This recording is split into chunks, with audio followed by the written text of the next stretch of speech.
कहानी का आगाज एक चौंका देने वाले इंकिशाफ से होता है। बताया जाता है कि दिलशाद ने गुलकारी के लिए न सिर्फ अपनी शनाख्त बदल ली बल्कि अपना नाम भी बदलकर अलीशान रख लिया है। अब वो एक मशहूर सिंगर बन चुका है। वही दिलशाद जो कभी कुछ नहीं था, जिसे लोग दिलशाद फैसल आबादी के नाम से जानते थे, आज शोहरत की बुलंदियों पर है। ये भी बताया जाता है कि दिलशाद कई बार नीलम को ढूंढने के लिए इसके महल्ले में आ चुका है और पूरा महल्ला इसकी और नीलम की मोहब्बत की कहानी जानता है। ये सुनकर एक तरफ शुक्र अदा किया जाता है कि किस्मत ने एक टूटे हुए शख्स को दोबारा जिंदा कर दिया, तो दूसरी तरफ उलझन और बेयकीनी जन्म लेती है। नीलम साफ कहती है कि इसे नहीं मालूम के बात किसके बारे में हो रही है, क्योंकि दिलशाद के नाम और शनाख्त में बहुत कन्फ्यूजन है। माजी में वो दिलशाद फैसल आबादी था और अब वो अलीशान बन चुका है। जब नीलम से पूछा जाता है कि वो ये सब कैसे जानती है, तो सामने वाला तंजिया अंदाज में कहता है कि नीलम के चेहरे का रंग उड़ते देखकर बहुत मजा आ रहा है। वो वाजे करता है कि दिलशाद इसका माजी था और विजदान इस माजी से पूरी तरह वाकिफ है। नीलम कहती है कि वो अपने माजी को दोहरा कर किसी से डरने वाली नहीं, लेकिन हकीकत यह है कि दिलशाद अभी नीलम के लिए कुछ भी कर सकता है और यही बात खतरे की घंटी बन जाती है। नीलम कहती है कि इसे इससे कोई फर्क नहीं पड़ता, मगर विजदान को जरूर पड़ सकता है, खास तौर पर अगर नीलम और दिलशाद दोबारा आमने सामने आ गए तो वो आग जो बुझ चुकी थी दोबारा भड़क सकती है। उधर विजदान एक शदीद ज़हनी कशमकश में मुब्तला है। वो खामोश बैठा है। इससे पूछा जाता है कि क्या घर में सब ठीक है। विजदान कहता है कि वो समझ नहीं पा रहा कि किस पर यकीन करे और किस पर नहीं। वो अपने दोस्त फैजान से दिल की बात करता है और कहता है कि अगर नीलम के सामने इसका वो पुराना महबूब आ जाए जिसे वो शादी से पहले चाहती थी, तो नीलम क्या करेगी। फैजान पूरे यकीन से कहता है कि नीलम सलाम करेगी और चली जाएगी, मगर विजदान मुतमईन नहीं। वो सवाल करता है कि इतने यकीन से ये बात कैसे कही जा सकती है, क्योंकि अगर नीलम ने छोड़ना होता तो वो पहले ही छोड़ सकती थी।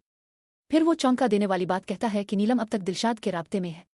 ये सुनकर फैजान हैरान हो जाता है और पूछता है कि विजदान को ये सब कैसे पता चला। विजदान बताता है कि इसे ये बात लैला ने बताई है। लैला ने दावा किया है कि इसने नीलम को दिलशाद से फ़ोन पर बात करते सुना है, बल्कि मुलाकात का प्लान भी बनते सुना है।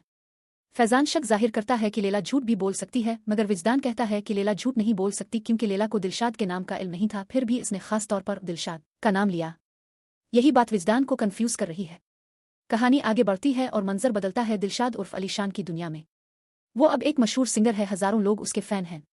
इसके पास बेशुमार फ़ोन आते हैं, जिन्हें एक फ़ोन लैला का भी है, मगर अलीशान इसे एक आम पागल फ़ैन समझकर नज़रअंदाज कर देता है। लैला फ़ोन पर वाज़े तौर पर कहती है कि इसे अलीशान का असल नाम दिलशाद मालूम है और वो किसी नीलम को ढूंढ रहा है। वो कहती है कि वो नीलम को ढूंढने में दिलशाद की मदद करना चाहती है, मगर फ़ोन बंद कर दिया जाता है। उधर विजदान एक दावत में जाने की तैयारी कर रहा है। लैला जिद करती है कि अगर नीलम उसके साथ जा रही है तो वो क्यों नहीं। आखिरकार लैला भी साथ जाने पर इसरार कर लेती है। यहाँ विजदान अपनी जिंदगी की सबसे बड़ी उलझन का एतराफ़ करता है कि वो 2 शादियों की कुश्ती में सवार है और ये सब इसके लिए बहुत मुश्किल हो चुका है। नीलम कुर्बानी देते हुए कहती है कि वो नहीं जाएगी ताकि मसला ना बढ़े, मगर विजदान इसरार करता है कि वो इसके साथ चले। बिलाखिर तय होता है कि लैला और नीलम दोनों साथ जाएंगी, मगर रास्ते में लैला नीलम को वाज़े धमकी देती है।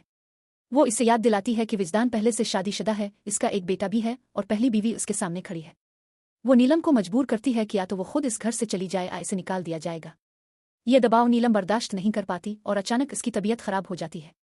वो जाने से इनकार कर देती है और सर दर्द का बहाना बना लेती है। विजदान इस पर शक करता है, मगर आखिरकार लैला के साथ चला जाता है। दूसरी तरफ दिलशाद उर्फ अलीशान को दोबारा एक फ़ोन आता है और इस बार वो चौंक जाता है, क्योंकि फ़ोन करने वाली औरत नीलम के बारे में बहुत कुछ जानती है। उधर नीलम शदीद ज़हनी दबाव में है। विजदान के भांजे सुनी को एक डरावना ख्वाब आता है, जिसमें एक निकाबपोश शख्स नीलम को इससे छीन लेता है। ये ख्वाब इस आने वाले खतरे की अलामत बन जाता है। किस्त के आखिरी हिस्से में इंकिशाफ होता है कि लैला ने नीलम के माजी की मालूमात खाला से खरीदी है। खाला एतराफ़ करती है कि इसने सिर्फ 2 लाख रुपए के एवज नीलम की मोहब्बत की कहानी बेच दी। ये सुनकर नीलम टूट जाती है।